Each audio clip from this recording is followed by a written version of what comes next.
कि भारतीय जनता पार्टी और समाजवादी पार्टी में होड़ इस बात की लगी है कि दूसरे नंबर पे कौन रहेगा। यहाँ से चुनाव शाह आलम और गुड्डू जमाली बहुजन समाज पार्टी से जीत चुके हैं। ये काम तो वानिया बहन जी ने कहा किया है, सारा लखनऊ से लेकर के नोएडा तक आप देख लिए नजीर पैदा कर दिया है। और लोगों ने अपने ही महापुरुषों को नहीं, अनेकों महापुरुषों को उन्होंने इज्जत और सम्मान के साथ रखा है और दिखाया भी है।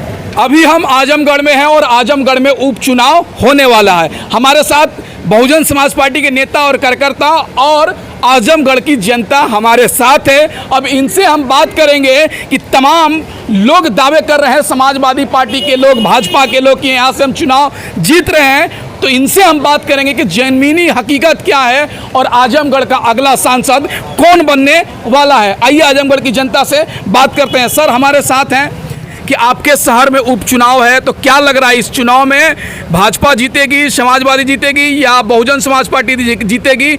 कैसा सांसद चुनना पसंद करेंगे आप? देखिए, आजमगढ़ की जनता ने तय कर लिया है जी कि हम उस व्यक्ति को अपना नेता चुनेंगे, हाँ। अपना नेतृत्व करने के लिए संसद में भेजेंगे, जो हमारे बीच में पैदा हुआ हो, जो हमारे बीच पला बढ़ा रहा हो, जो हमारे अच्छे बुरे दिनों में हमारे साथ रहा हो। आजमगढ़ की जनता नहीं चाहती है कि इन बाहरी लोगों को मौका दिया जाए, फिर वो चुनाव जीतने के बाद अगले चुनाव में ही उनके दर्शन हों। और ये पिछला गुजरा हुआ वक्त इस बात का गवाह है कि 2014 में नेताजी यहाँ से चुनाव जीते। जीतने के बाद उन्होंने अपना प्रमाण पत्र तक नहीं रिसीव किया और वो दोबारा आजमगढ़ नहीं आए। 5 साल तक बड़े नेता है नेताजी जी। तो आजमगढ़ का तो विकास खूब हुआ ही होगा ना। आप बता दीजिए इसी की वजह से अखिलेश यादव जीते। आप बता दीजिए विकास कहाँ हुआ है? हाँ। एक भी सड़क आजमगढ़ की अगर उनके कार्यकाल में बन गई हो, हाँ। बिजली की समस्या जैसे कि तैसी रही है, हाँ। बाकी तो छोटी मोटी समस्या रोजगार बेरोजगार ये वाला मामला तो उनके बस का भी नहीं है। वो तो इंटरनेशनल लेवल की समस्या है। कोई विकास का कार्य उनके ज़माने में नहीं हुआ। हाँ, कुछ चौराहों पे सुंदरीकरण ज़रूर हुआ और वो भी नेताजी की देन नहीं है। वो उस वक्त डीएम साहब थे, नाम नहीं याद आ रहा, सुहास एलवाई साहब। वो उनकी कार्यशैली थी कि जिस ज़िले में वो जाते थे स्थानीय लोगों की मदद से चौराहों का सुंदरीकरण करते थे। जैसे शिवली कॉलेज का चौराहा बन गया, सिविल लाइन्स का चौराहा बन गया, वाली मॉल का बन गया। वो व्यक्तिगत उन्होंने निजी प्राइवेट लोगों की मदद लेकर उन्होंने चौराहों का सुंदरीकरण किया। बाकी मुलायम सिंह यादव ने कोई काम आजमगढ़ में नहीं किया। अगर मुलायम सिंह जी काम नहीं किए रहते तो अखिलेश यादव जी 3 लाख 2.5 लाख वोट से कैसे जीत जाते? इसलिए जीत गए थे कि सपा बसपा गठबंधन था जिसका उनको लाभ मिल गया था। अच्छा। अब वो गठबंधन नहीं है। हाँ। अखिलेश यादव की समाजवादी पार्टी की स्थिति है कि वो छेदी हुई बाल्टी है। अच्छा। उसमें एक तरफ से पानी डालते रहे लोग, एक तरफ से पानी गिरता जा रहा है। अच्छा। उनका अपना बेस वोट खिसक चुका है। अब उनका बेस वोट ही उनके पास नहीं है। समाजवादी पार्टी के पास कुछ नहीं बचा है। आज इस चुनाव में हकीकत ये है, ज़मीनी हकीकत ये है कि भारतीय जनता पार्टी और समाजवादी पार्टी में होड़ इस बात की लगी है कि दूसरे नंबर पे कौन रहेगा। यहाँ से चुनाव शाह आलम और गुड्डू जमाली बहुजन समाज पार्टी से जीत चुके हैं। लेकिन निरहुआ तो दावा कर रहे हैं पवन सिंह, मनोज तिवारी, रवि किशन, अमरपाली दुबे, रितेश पांडे, बड़े बड़े स्टार घूम रहे हैं, वोट मांग रहे हैं निरहुआ के लिए। कैसे आप लोग जीतेंगे? वो बहुत महान शख्सियत हैं। हाँ। उनके बारे में बस इतना ही कहूँगा कि पिछली बार उन्होंने कह दिया था कि ब्रह्मा का लिखा भी मैं बदल दूंगा। हाँ। अब ऐसे शख्स के बारे में मैं क्या कमेंट करूँ? अच्छा। आप खुद अंदाज़ा लगा, जो अपने आप को भगवान से भी बड़ा समझ रहा हो उस आदमी के बारे में मैं समझता हूँ कोई कमेंट करने की आवश्यकता नहीं है। लेकिन समाजवादी पार्टी के लोग लगातार दावा कर रहे हैं कि यहाँ 10-10 विधायक हैं। मेरा माननीय नेताजी सांसद रहे, अखिलेश यादव जी रहे, 4-4 बार समाजवादी पार्टी के सांसद रहे, इस बार भी हम जीतने वाले हैं। उनका दावा इसलिए रहा है कि माजी में उनके साथ समाजवादी पार्टी के साथ जो अपने बेस वोट के साथ साथ माइनॉरिटीज़ का अच्छा सपोर्ट रहा है। मुस्लिम समाज के लोगों ने उनको बड़ी संख्या में वोट दिया। अच्छा। लेकिन समाजवादी पार्टी ने अपने 5 साल के 2017 से लेकर 2012 से 17 तक उनका 5 साल का जो कार्यकाल रहा और उसके बाद इधर 22 के चुनाव में जो उनकी हरकतें थी, मुझको कहने में कोई गुरेज नहीं। हाँ। खासकर मुसलमानों के साथ मुस्लिम लीडरशिप को उन्होंने अपमानित किया। उनके टिकट काटा, उनको स्टेज पर से धक्के दिए, गालियां दिया, तरह तरह की बदतमीजियाँ उन्होंने की। जब मुस्लिम मसाइल पर उनसे सवाल किए गए तो उन्होंने एक जोक की तरह से एक मजाक उड़ाया कि मुझको सुनाई नहीं दे रहा है। जब उनसे लोगों ने कहा कि सुन रहे हैं आजमगढ़ आपको मुसलमानों ने 90% वोट दिया, तो वो कहने लगे 200% लोगों ने वोट दिया। ये एक तरह का कटाक्ष था मुसलमानों के ऊपर। उनके वोट का उन्होंने शुक्रिया नहीं अदा किया, बल्कि कटाक्ष किया, नहीं आपने 100% नहीं 200% वोट दिया। इसलिए मुसलमान पूरी तरह से समाजवादी पार्टी से खिसक चुका है। अब उनकी बाल्टी छिद-रही है, उसमें कुछ परसेंट यादव वोट बचे हैं, बाकी शिवपाल यादव जी और भारतीय जनता पार्टी मिलकर ले जा चुकी है। अब उनको अपने वजूद की लड़ाई लड़नी है, दूसरे और तीसरे नंबर की लड़ाई लड़ना है, वो कहीं मैदान में नहीं। आप कह रहे हैं मुसलमान वोट खिसक गया है समाजवादी पार्टी से, और समाजवादी पार्टी के लोग लगातार दावा कर रहे हैं कि ये हमारा बेस वोट है मुस्लिम समाज का। आपने नहीं देखा बड़े बड़े लीडर हेलीकॉप्टर से उतारे हैं आजमगढ़ में। वही बात कर रहा हूँ। अगर उनका बेस इतना मजबूत होता, अगर ये उनका गढ़ होता, उनके अपने 10 विधायकों के भरोसे वो चुनाव लड़ रहे होते, तो उनको बाहर से बुलाने की ज़रूरत नहीं पड़ती। पूरे प्रदेश की उन्होंने विधायकों को उतार दिया, पूरे प्रदेश के बड़े नेताओं को उतार दिया, तरह तरह के, मैं कहूँगा, कहना नहीं चाहिए कि धर्मगुरुओं को या भाड़े के धर्मगुरुओं को उतार दिया, लेकिन उनका कोई जादू, कोई ढोंग इस बार चलने वाला नहीं है। जनता उनको नकार चुकी है। तो कमल खिलेगा आजमगढ़ में, साइकिल चलेगा, ये हाथी दौड़ेगी? हाथी दौड़ रही है, दौड़ चुकी है, हाथी पार्लियामेंट पहुंच चुकी है। अच्छा। ये लोग दूसरे और तीसरे नंबर की लड़ाई लड़ रहे हैं। क्या सर, हाथी चलेगा आजमगढ़ में कि कमल खिलेगा? पूरा दौड़ रहा है, दिल्ली पहुंच रहा है, पहुंचने वाला है इंशाल्लाह। हाथी को कोई रोक नहीं सकता। ये हाथी, कुछ लोग तो कह रहे हैं साइकिल आगरा क्रॉस कर चुकी है, टूट चुकी है साइकिल। पागलखाने में गई, आगरा के पागलखाने में गई है। अच्छा जी, वो लोग कह रहे हैं कि आगरा क्रॉस कर, नहीं, आगरा के पागलखाने में पहुंच गई है। दिल्ली रास्ता में आता है। नहीं, आगरा के पागलखाने में पहुंच गई है। हाँ।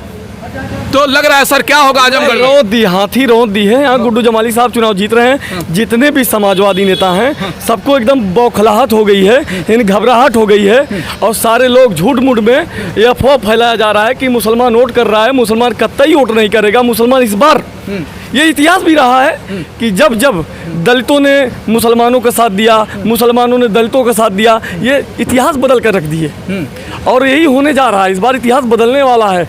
आजमगढ़ की ये लोकसभा की जो सदर लोकसभा की जो सीट है, इस बार कोई रोक नहीं पाएगा। ऊपर वाले चाहेंगे और जनता का आशीर्वाद रहा, आजमगढ़ की जनता का आशीर्वाद रहा, तो गुड्डू जमाली साहब चुनाव जीतेंगे। क्योंकि ये शख्स इस लॉकडाउन में, कोरोना काल में, जो गरीबों को राशन देने का काम किया, कितने गरीबों के चूल्हे बंद हो गए थे, उन चूल्हों को जलाने का काम किया राशन देकर। कितने लोगों को ऑक्सीजन की ज़रूरत पड़ी, तो ऑक्सीजन ट्रक मंगाकर पूरे आजमगढ़ जिले को बांटने का काम किया। ये नहीं खाली विधानसभा मुबारकपुर के विधायक रहे, नहीं, ये पूरे आजमगढ़ में ऑक्सीजन बांटने का काम किया है। इसलिए आजमगढ़ के सर्व समाज के लोग, हिंदू भाई, मुसलमान भाई, हर जाति के लोग गुड्डू जमाली साहब को वोट देने जा रहे हैं और चुनाव जिताएंगे। सर कुछ लोग और हैं, उनसे भी जानना चाहेंगे क्या होने वाला है सर आजमगढ़ में। देखिए, इस बार तो ये समाजवादी पार्टी का गढ़ रहा है जी। क्यों गढ़ रहा है कि मुसलमान भाइयों के दम पर ये अपनी ताकत को एहसास कराते थे। अच्छा। लेकिन वो ताकत इस बार है नहीं।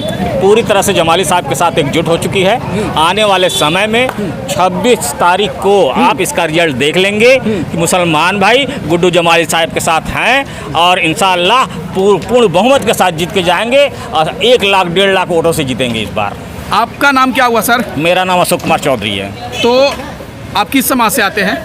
मैं एससी समाज से आता हूँ। तो क्या इस बार एससी समाज बहुजन समाज पार्टी के उम्मीदवार गुड्डू जमाली जी को वोट कर रहा है? गुड्डू जमाली साहब को हमेशा वोट किया है। हाँ। ये मुबारकपुर का भी रिकॉर्ड रहा है जी। 2 बार भी रहे हैं। जमाली साहब उनके सहयोग से, उनके प्यार मोहब्बत से जमाली साहब 2 बार विधायक रह चुके हैं। इस बार संसदीय लड़ रहे हैं। इस बार भी आशीर्वाद इस शेड्यूल कास्ट के लोग बिल्कुल देंगे। इसमें कोई दो राय नहीं है कि कहीं जाने की या कोई आने की। बहुजन समाज पार्टी के सिविल कास्ट के वोटरों को तोड़ना इतना आसान नहीं है, किसी के बस की बात नहीं है, किला ढा दे।